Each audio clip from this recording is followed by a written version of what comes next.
जो हमने कहा है पुलिस का भ्रष्टाचार हमारी प्रायोरिटी होगी खत्म करना, और हम पुलिस को जैसे सांप बिल में घुसता है ना सीधा चलाएंगे।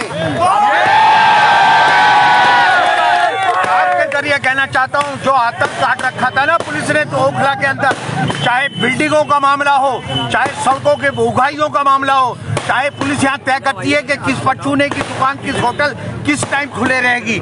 ये बात मैं 1-2 दिन तो बिजी हूँ, उसके बाद हम ये तय करेंगे किसी कीमत पर अपनी कौम और मिल्लत के खिलाफ पुलिस की जातियां बर्दाश्त नहीं करेंगे। मैंने फिर कहा कि मैं अमानतुल्लाह नहीं हूँ, डर के घर बैठ जाऊंगा, और उससे ज्यादा जोश और खरोश से पुलिस के भ्रष्टाचार और जो अपनी कौम और मिल्लत के खिलाफ जातियां कर रही है, किसी कीमत पर भी, चाहे मुझे 10 बार भी जेल जाना पड़ेगा, मैं उससे ज्यादा और हौसला और हिम्मत से लड़ूंगा। तमाम सपोर्टर्स और अपने लोगों से कहना चाहता हूं कि मेरी अरेस्टिंग 2 मकसद थे। एक तो जो ये बिल्डर था अमानतुल्लाह और वाजिद, दोनों बिल्डर हैं जो पुलिस को एक कमाई का बहुत बड़ा जरिया थे। उन्हें लगता था कि अगर वाजिद हट जाएगा तो कौन यहाँ बिल्डिंग का बनाएगा, हमें पैसा मिलेगा या नहीं मिलेगा। दूसरा ये था कि आसिफ का मॉरल तोड़ दो और बेटी को हरा दो। ये तो जवाब ओखला की पब्लिक ने दे दिया कि अरीबा को वोटों से, बहुत अच्छे वोटों से जिताया। और उसके बाद मैं फिर आपसे कह रहा हूँ कि पुलिस मुझे अमानतुल्लाह ना समझ ले। आपकी जिस तरीके से अरेस्टिंग हुई, जिस तरीके से आपको रखा गया, क्या हुआ था उस, अगर देखिए पुलिस को, हम तो रात से ही बैठे थे कि अभी चल रहे हैं थाने, सुबह को चले जाएंगे, FIR हो गई, आप तो यहाँ मौजूद थे। पुलिस इस तरह की अरेस्टिंग करके पुलिस मेरा मॉरल तोड़ना चाहती थी, और मैं आपको यकीन देता हूँ कि मैं पिछली बार से भी ज्यादा हौसले और हिम्मत से पुलिस की जुबान दे रहा हूँ, मैं जुबान दे रहा हूँ, है ना। और मैं उनमें से नहीं हूँ कि इन चीजों से मैं घबरा के और इन चीजों से लड़ता हूँ। ना अरीबा मेरी बेटी ना इन चीजों से घबराने वाली है। ये तो हमें बहुत लंबी लड़ाई लड़नी है। ये यहाँ अगर एंड हो जाएगा। आवाम ने आप लोगों पे एक बार फिर भरोसा जताया है, पूर्व पार्षद को, सिटिंग काउंसलर को हराकर इतनी बड़ी जीत आपके लिए और आपके परिवार के लिए क्या मायने रखती है? देखिए ये बात अब मेरे और मेरे परिवार की बात नहीं, हमने हमेशा अपने हलके के कौम मिल्लत के मसाइल पर हर जगह हम बोले, खड़े हुए। ना हम बिल्डर हैं, ना हमने कोई घोटाले किए हैं, हमने हकूक बिल्कुल एक कहते हैं कि अपने हमेशा ये कहा कि अपनी कौम और मिल्लत का हौसला बुलंद रहे और वो कोई जाति बर्दाश्त ना करें। और मैं आपके चैनलों के जरिए फिर कहना चाहता हूँ, और मैं तमाम जामिया नगर के लोगों से अपील करता हूँ, अगर कहीं पर भी सुई की नोक की बराबर एडमिनिस्ट्रेशन या पुलिस की जाति किसी कीमत पर भी बर्दाश्त न करें, मुझे फौरन फोन करें और मैं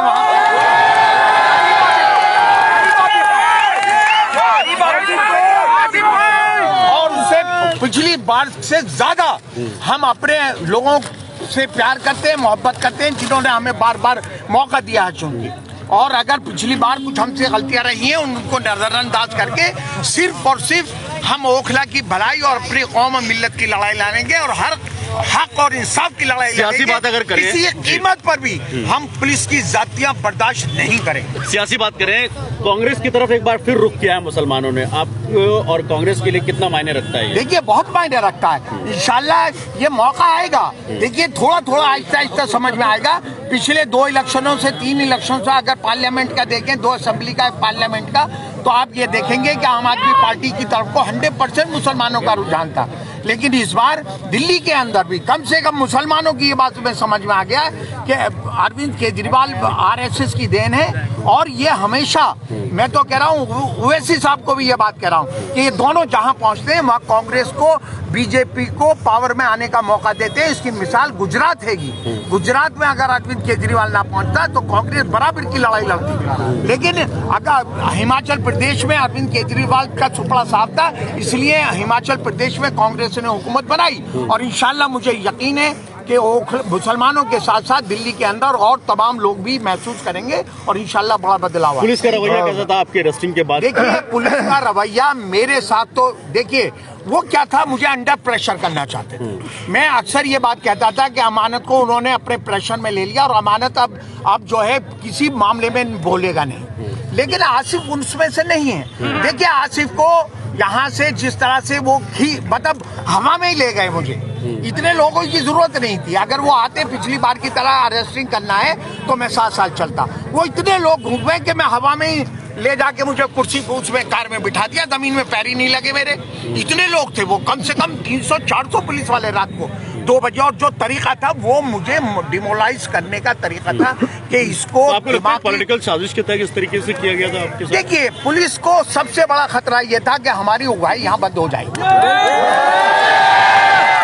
अभी तक जो पुलिस का आतंक था ना, मैं खाली शाहीन बाग थाने का नहीं कह रहा, मैं जामिया नगर थाने को कह रहा हूँ कि भ्रष्टाचार पुलिस का किसी कीमत पर भी बर्दाश्त नहीं करेंगे, जातिया नहीं करेंगे। और अगर जिस तरह से आवाज नहीं आएगी क्या फायदा, जिस तरह से यहाँ के आम लोगों को टेरराइज करते हैं, थाने में अंदर घसीट के लेके वहाँ पिटाई करते हैं, ये अगर हमने सुन लिया कि पुलिस वाले ने किसी के डंडा मारा, बैत मारा, या किसी बिल्डिंग पे एक तरफ तो पुलिस कमिश्नर ये कहते हैं कि हमने सर्कुलर जारी कर दिया, बिल्डिंग पे कोई पुलिस वाला नहीं जाएगा। आज सबसे बड़ी उगाही यहाँ पर अनऑथराइज्ड कंस्ट्रक्शन पे पुलिस की उगाही, कंस्ट्रक्शन पे सबसे बड़ी उगाही पुलिस की है यहाँ पर। ये बात हम कोई लेना देना नहीं है कंस्ट्रक्शन से, ना तो करवाने में ना रुकवाने में। ये पुलिस कमिश्नर कहते हैं, लेकिन सबसे बड़ा सोर्स ऑफ इनकम भ्रष्टाचार का दिल्ली पुलिस पर और हम शाहीन बाग और जामिया नगर थाने में देखते हैं कि कंस्ट्रक्शन पर है। दूसरा आप ये महसूस करेंगे कि कुछ होटल और कुछ दुकानें पूरी रात 2-2, 3-3 बजे तक खुली रहती हैं, लेकिन गरीब गुरबा जो गलियों में छोटे छोटे कारोबार रहते हैं 9 बजे से पुलिस वहाँ डंडे मारने लगती है और बंद करवाती है, क्योंकि बड़े होटल से, बड़े कारोबारियों से, बड़े रेस्टोरेंट से 1-1 लाख रुपए महीना रात को खोलने का पुलिस लेती है। अगर 11 बजे का कानून है, दिल्ली सरकार का एक नियम है कि 11 बजे सारे कॉमर्शियल चीजें बंद हो जानी चाहिए, तो फिर सबकी बंद होगी। पिक एंड चूज पुलिस का नहीं चलने देंगे, किसी कीमत पर भी नहीं चलने देंगे। आसिफ साहब क्या अरीबा को क्या टिप्स देना चाहेंगे आप पार्षद हैं? आसिफ साहब क्या अमानतुल्लाह साहब को आप सीधे टक्कर दे रहे हैं यहाँ से, क्योंकि आपने कहा था कि अमानतुल्लाह की गिनती शुरू हो गई। देखिए मैं एक बात के मैंने क्या कहा कि पुलिस एडमिनिस्ट्रेशन मुझे अमानतुल्लाह ना समझे कि मुझे अंडर प्रेशर करके मुझे घर में बिठा देगी या मेरी बेटी को बिठा देगी। हम सड़कों पर लड़ाई लड़ेंगे, डबल लड़ाई लड़ेंगे। कल परसों में ठीक है, 1-2 दिन हमें लगता है कि कल आए हैं, लोगों से मिलेंगे जुलेंगे, लेकिन 2-3 दिन के बाद आप महसूस करेंगे कि ये सब हम जातियां किसी कीमत पर भी बर्दाश्त नहीं करेंगे, चाहे 10 बार जेल जाना पड़े हमें। अरीबा पार्षद चुन के आए, अब एक नुमाइंदा के तौर पर है इलाके के, जो वार्ड के लोग, अपनी बेटी को क्या टिप्स देंगे? हालांकि जो उसके ब्लड में ही राजनीति है। मुझे अरीबा को कोई टिप्स देने की जरूरत नहीं है। आप एक छोटी सी मिसाल सुनी होगी गांव के कि बत्तख के बच्चे को तैरना नहीं सिखाया जाता है ना। तो अरीबा माशाल्लाह से बासलाहियत है, पढ़ी लिखी है, समझदार है, और वो सारी चीजें आपने महसूस की हुई मेरी गैर मौजूदगी में भी आपने वो महसूस किया होगा कितनी हौसले और हिम्मत से इसने लड़ाई लड़ी और पब्लिक के बीच में गई, मेहनत करी, और नताइज आपके सामने है। इंशाल्लाह आगे भी सब। अरीबा आपसे एक सवाल, हम ज्यादा टाइम नहीं लेंगे आपका। एक सवाल ये है मेरा कि आप उस वक्त जेल में थे और जैसे ही जीत की खबर मिली आपको कैसे वो खबर मिली और उस वक्त क्या आपके ऊपर क्या उस नहीं, देखिए मैं आपको यकीन मैं आप कह रहा हूँ, बिल्कुल मैं दावे के साथ कह रहा हूँ, मुझ में कोई रिएक्शन नहीं हुआ, ये ऑब्वियस था। मैं पहले दिन से आपको यकीन था पूरा? मेरा दिल बिल्कुल पुख्ता था कि ओखला के लोगों की सपोर्ट हमारे साथ खड़ी हुई है और इंशाल्लाह मेरी गैर मौजूदगी में भी अरीबा जीतेगी। मैंने कल तिहाड़ जेल में किसी से पूछा भी नहीं, लोगों ने कहा कि हम कर रहे, मैंने कहा आप पहले बोले 3 जीत रहे हैं, तो मैंने कहा 3 में भी अरीबा है। फिर आए कि 6 जीत रहे हैं, बोले मैंने कहा 6 में भी अरीबा है। फिर मैंने कहा बोले कि 9 अब जीत रहे हैं, 9 जीत गए, तो मैंने कहा उसमें अरीबा ही होगी। आप खुदा की कसम खा रहा हूँ। आपके एब्सेंस में बेटी ने लगता नहीं आपको अपना लोहा मनवा लिया, आपकी जरूरत नहीं है। इस बात का ये सबूत है कि हम बड़े हौसले और हिम्मत से लड़ाई लड़ेंगे और इंशाल्लाह कहीं ये महसूस नहीं होगा, कहीं मैं लड़ूंगा, कहीं अरीबा लड़ेगी, है ना। और दोनों मिल के भी लड़ाई लड़ेंगे। आपने कहा था अमानतुल्लाह की उल्टी गिनती शुरू हो गई है। देखिए ये तो अब जनता तय करेगी। जैसे सुनिए तो बात को सुनिए। अरे रुको, जिस तरह से वाजिद और वो सारे बिल्डर जो उसकी सपोर्ट में थे, उन्हें भी अपने पैसे पे और बहुत ज्यादा गुरूर था कि हम खरीद लेंगे। उन्होंने 2-3 करोड़ रुपया खर्च करे, कोई फर्क नहीं पड़ता है। उसका नतीजा वो उसे वाजिद ने भुगत लिया। उसे भी ये था कि मुझे कोई हरा सकता है, उसने भी ख्वाब में नहीं सोचा था। ऐसे अमानत भी नहीं सोच रहा है। अभी वो कौम का वो बनना चाहता है, वो अशफाकुल्ला खां, और उसे मैं आपको सही बात बता रहा हूँ, उसके जहन में उसके चमचों ने ये डाल दिया है कि भाई तुम तो दूसरे आदम खां हो, तुम तो अशफाकुल्ला खां हो, कोई उसे जीना बता रहा है। वो गलत फहमी में बहुत मुब्तला है। इंशाल्लाह वो भी बहुत जल्दी नताइज, 2 साल की बात है, वो भी नताइज आपके सामने। आसिफ भाई, जब आपको लेकर जा रहे थे तो आपको डर नहीं लगा कि बेटी अकेले कैसे? नहीं, देखिए इन चीजों को फेस करना, हमने कभी अपना मॉरल नहीं तोड़ा, न टूटने देंगे। ठीक है, पुलिस ने पूरा प्रेशर बनाने की बात की और कुछ चीजें उन्होंने ऐसी इस्तेमाल करी जो मैं आपको पब्लिक के बीच में जाऊंगा। तमाम मुसलमानों के लिए उन्होंने, पूरे मुसलमान कौम के लिए जो 3rd ग्रेड के अल्फाज इस्तेमाल किए। आप बताइए ना। मैं ये बात परसों को थाने जाऊंगा SHO से पूछने कि इन पुलिस वालों को बुलाओ और इन्होंने क्या क्या पूरी कौम के लिए शाहीन बाग से जाकिर नगर तक के मुसलमानों को किस तरह से गालियां दे के और जो अल्फाज इस्तेमाल किए हैं। ये बात मैं परसों थाने जाऊंगा अकेला पूछने के लिए, और मैं कहूंगा कि इसको बुलाओ और इसको बुलाओ। ये क्या कह रहा था वहां पर? मैं जब लॉकअप में था तो जो बाहर बैठे हुए थे पुलिस वाले, वो शाहीन बाग थाने के, और वो जो यहाँ के मुसलमानों के लिए अल्फाज का इस्तेमाल आपस में कर रहे थे, वो बात मैंने थाने में जो पवन SHO बना हुआ है उससे मैंने थाने में कस्टडी में कहा। जब मजिस्ट्रेट से पहले मैंने कहा यहाँ गुआर, मैंने कहा इससे बुलाइए कौन है, मैंने कहा ये कह रहा था वहाँ। तो उसने कहा मैं आसिफ भाई माफी मांग। मैंने कहा माफी नहीं, ये तुम सब मिले हुए हो, कह रहा इसकी गलती है। मैंने कहा रुक जा, मैं बाहर आऊंगा तो ये बात पूछूंगा। जब मुसलमानों के लिए अपशब्द का इस्तेमाल किया गया, 3rd ग्रेड के अल्फाज का इस्तेमाल। आसिफ साहब, अरीबा जिस तरह आपको पकड़ के चिपटी, लगता है दोबारा जाने नहीं देना चाहती है। नहीं ये तो बाप बेटी का है इंशाल्लाह सब हम। अच्छा अरीबा, अब ज्यादा लंबा टाइम नहीं लेंगे आपसे। अरीबा, आपसे जानना चाहेंगे, वालिद घर आ चुके हैं, अब क्या लगता है डबल पावर के साथ अब पूरी तरीके से मैदान में उतरने को तैयार हैं? जी बिल्कुल। देखिए, पहले भी हम तैयार थे और जब हम पावर में नहीं थे हम तब भी जुल्म और ज्यादती के खिलाफ हमेशा खड़े रहे। हमारे वालिद साहब हमेशा खड़े रहे। पिछले 8 सालों में जब भी आवाम को जरूरत पड़ी, हमारे वालिद साहब हमेशा सबके बीच खड़े रहे, मौजूद रहे। और अब अल्लाह ने एक मौका दिया है, आवाम ने एक मौका दिया है। इंशाल्लाह अब और ज्यादा ताकत से जुल्म और ज्यादती के खिलाफ लड़ाई लड़ी जाएगी। जो वादे किए थे, मतलब ये माना जाए 1 हफ्ता तो आसिफ साहब ने कहा तो काम करने लगे, 1 महीने का लिया। आसिफ साहब, आप ही क्या वादा था कि आपने कहा था वीडियो रिकॉर्ड में रखना, अब आपको मौका दे दिया यहाँ के आवाम ने। अरीबा कल से है, आप कूड़े के मामले में जो ढेर हैं, मैं फिर आपको कह रहा हूँ मैक्सिमम एक महीना हो सकता है, लेकिन 1 महीने की नौबत नहीं आएगी। 1 हफ्ते में भी आप तब्दीली उनमें महसूस करेंगे। पहले से भी महसूस करी होगी और 2-4 दिन में आप महसूस करेंगे। और जो पुलिस की उगाही है ना इस एरिया में, उसका भी आप महसूस करेंगे। 2-4 दिन रुक जाइए, 1 महीने की नौबत आपको सुनने को मिलेगी नहीं इंशाल्लाह। शिकायत आपको 1 महीने।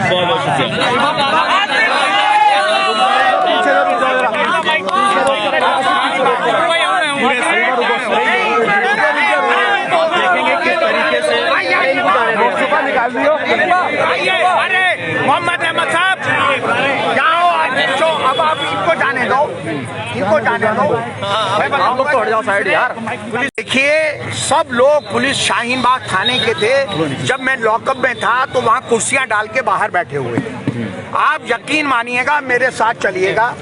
उन्होंने कहा कि पूरे इस मुस्लिम एरिया को हिजड़ा बना दो, और कटुआ का अल्फाज इस बला का आपस में इस्तेमाल कर रहे थे कि ये साले कटुए ऐसे हैं, ये साले कटुए ऐसे हैं। है ना, इनको हिजड़ा बना देंगे, सालों को घरों में घुसा देंगे, अब इनका ये हाल करेंगे। इस तरह के न जाने कितने अल्फाज इस्तेमाल करें। इसलिए मैं आपसे कह रहा हूं कि कल तो मैं जरा सा बिजी हूं, मेरी कोर्ट डेट भी है एक और केस में। परसों मैं एसएचओ के पास जाऊंगा और मैं कहूंगा कि इसे बुला, अब मेरे सामने कहलूंगा कौन कौन सा क्या, और शक्ल बताऊंगा कि ये पुलिस वाला कटुए, मुसलमानों के लिए कटुए का इस्तेमाल कर रहे थे, इसकी भी कंप्लेंट वगैरह करेंगे आप हिजड़ा ऊपर? बनाने की बात कर रहे थे, है ना, और मुसलमानों को, सालों को घरों में घुसा दो, ये अल्फाज इस्तेमाल कर रहे थे। मैं झूठ नहीं बोल रहा, मैं आपसे कह रहा हूं कि मैं ये परसों एसएचओ से थाने के अंदर अकेला पूछने जाऊंगा। क्या उनके कोई कंप्लेंट या एफआईआर भी कराएंगे, इस तरह की कंप्लेंट भी देंगे आप उनके खिलाफ? मैं कंप्लेंट भी दूंगा, लेकिन उनकी जहनियत देखिए कि मुसलमानों के लिए क्या उनके जहन काम कर रहे हैं। ये जहां से ये उगाइयां कर रहे हैं, उनको कटुआ बोल रहे हैं, उनको हिजड़ा बनाने की बात कर रहे हैं, उनको घर में घुसाने की बात कर रहे हैं। इसका हिसाब किताब तो मैं मांगूंगा। चलिए, ये जनता तक हमारे से जरिए पहुंच जाएगा, लेकिन उसके बाद आसिफ मोहम्मद खान आप किस तरह से जाके लोगों को ये बताएंगे कि ये सब चीजें हुई हैं आपके साथ? ये जातिया में हैंडबिल भी निकालूंगा ये अल्फाजों के साथ, और मैं पोस्टर के जरिए भी लोगों को बताऊंगा। और हमारी सबकी फिर जिम्मेदारी बनती है कि हम पुलिस की उस जहनियत के खिलाफ लड़ाई लड़ें। ये जरूरी है। अब घर बैठने का टाइम नहीं है। अगर आप अमानतुल्लाह की तरह मुझे घर बिठाना चाहेगी पब्लिक, मैं तय पूछ लूंगा कि आप चाहते हो कि मैं दूसरा अमानतुल्लाह बन जाऊं या मैं लड़ाई लड़ूं। अगर लड़ाई लड़नी है तो पूरे हल्के को मेरा साथ देना होगा। मैं सड़कों पे लड़ाई लड़ूंगा, लिखत पढ़त में भी लड़ाई लड़ूंगा। पुलिस की जातियां, पुलिस का भ्रष्टाचार, पुलिस की उगाइयां किसी कीमत पर भी नहीं होने चाहिए। यहाँ पे कहा गया कि आपके साथ काफी जाती मारपीट भी की गई आपके नहीं, साथ? देखिए, मारपीट तो नहीं की गई, लेकिन यहाँ से जिस स्टाइल में लेकर गए धक्के मुक्के करते हुए, है ना, अगर मुझे वैसे भी लेके जा सकते थे। उसका मकसद ये था कि मुझको टेरराइज करना। वहाँ पर जब मैं लॉकअप में था तो कम से कम 8-10 शराबी पुलिस वाले बैठे हुए थे, जो इस तरह की थाने, शाहीन बाग थाने के थे, सारे शराबों में धुत थे वहाँ पर। और इस तरह के जो मैंने अल्फाज कहे कि मुसलमानों को, सालों को हिजड़ा बना दो, मुसलमानों को, इनको कटुओं को ये कर दो, इनको कटुओं को ये कर देना, इनको सालों को घरों में घुसा देना, ये करना है, वो करना, तमाम शराब किए हुए लॉकअप के बाहर बैठे हुए थे। इतनी तो सालों की औकात नहीं थी कि मेरे साथ मारपीट कर देती। लेकिन हाँ, मुझे जिस तरह से वो लेकर गए, मैं उसको भी एक जाती मान रहा, और मैं कह रहा हूँ कि उसका भी हिसाब किताब इनसे मांगूंगा। उसका भी हिसाब किताब इन्हें चुकता करना पड़ेगा। कोर्ट ने आपको किन शर्तों पर जमानत दी है? थोड़ा देखिए, कोर्ट ने, जहाँ तक मैंने सुना, कोर्ट ने यही बात कही है कि भीड़ लेके थाने नहीं जाएंगे। ठीक है ना, तो मैं भीड़ लेकर नहीं जाऊंगा, मैं अकेला जाऊंगा। मुझे थाने में भीड़ ले जाने की, मैं सालों से उनसे कोई डरने वाला हूँ क्या? तो भीड़ लेकर जाऊंगा, मैं अकेला ही काफी हूँ उनके लिए। आप बेफिक्र हो, इनका भ्रष्टाचार नहीं होना चाहिए। ठीक